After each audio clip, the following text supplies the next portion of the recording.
కొన్ని కంపెనీస్ ఎప్పుడైతే ట్యాక్స్లు పెరిగిపోతాయో అప్పుడు ట్యాక్స్ సేవెన్స్కి వెళ్ళడానికి, ఎక్కడైతే ట్యాక్స్ ఫ్రీ కంట్రీస్ ఉంటాయో అక్కడికి వెళ్ళి పెట్టుబడులు పెట్టడానికి రెడీ అయిపోతుంటాయి అనమాట. మరి రిచ్ పీపుల్ మీద ఎక్కువ ట్యాక్స్లు వేస్తే పరిస్థితి ఏంటి అనే దాని మీద కూడా ఇప్పుడు చర్చ జరుగుతోంది.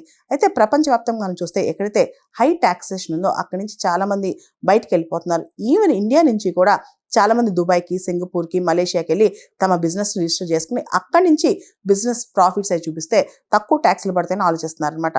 ఈ టైంలో మనం వెల్త్ ట్యాక్స్ అనేది ప్రపంచంలో ఏ దేశాల్లో మంచిది, ఏ దేశాల్లో కాదనే దాని మీద కూడా చాలా డిస్కషన్ స్టార్ట్ అయింది. అయితే డెన్మార్క్ ప్రధాని మెట్టే ఫ్రెడ్రిక్సన్ కథనం ప్రకారం మంది వెల్ఫేర్ స్టేట్ మనం చూస్తే కనుక డెన్మార్క్లో ఇప్పుడు సోషల్ డెమోక్రాట్స్ రూల్ చేస్తున్నారు. ఏజ్డ్ పాపులేషన్ మీద, ఎడ్యుకేషన్ మీద, వెల్ఫేర్ స్కీమ్స్ మీద, అదేవిధంగా హౌసింగ్ ఇలాంటి వాటి మీద ఖర్చు పెట్టాలని చెప్పి ఆవిడ అనుకుంటున్నారనమాట.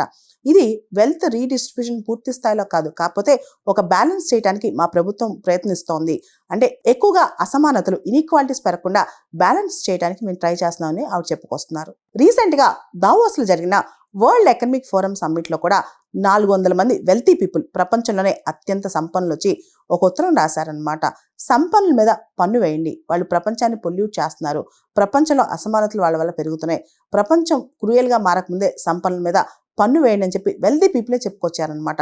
అదేవిధంగా మనం చూస్తే భారతదేశంలో కూడా కరోనా టైంలో ఆ తర్వాత కూడా రిచ్ పూర్ డివైడ్ అనేది మన దేశంలో కూడా బాగా పెరిగిపోతుంది. కాబట్టి సంపన్నులు ఎక్కడి నుంచి ఆ వెల్త్ సృష్టిస్తున్నారు, సంపద సృష్టిస్తున్నారు?